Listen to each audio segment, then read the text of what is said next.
Belki çok incitmişim sevdiğim insanları, belki çok aldatmışım can diyen cananları.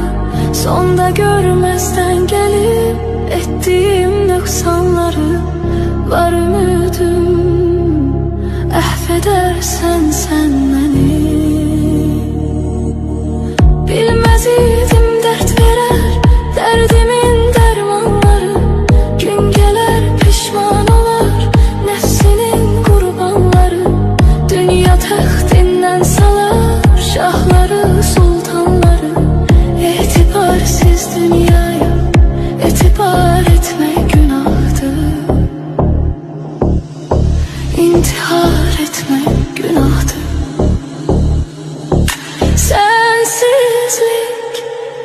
Sensizlik çok çetin dünyada, qəm yazılmış qismətim, qalmayıbdı taqətim.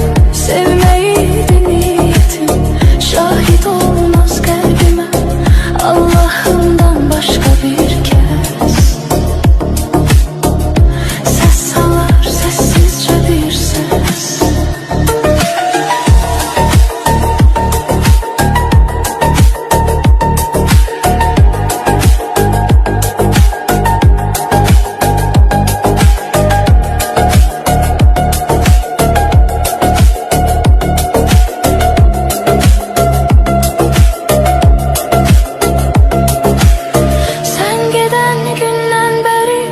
Vəsfedir sözlər səni, ruhum ardıncan gələr, kölgə tək izlər səni.